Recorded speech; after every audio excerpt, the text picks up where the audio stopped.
which means that EAs don't focus on the what and the how so much. They focus on the why. They focus on strategy. They focus on engaging the leadership team more in building a future state that makes sense for the organization. There are, of course, other aspects about enterprise architecture that at this point in time AI might not be able to cover.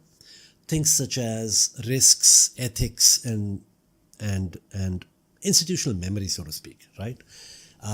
At this point in time, AI does not have intuition.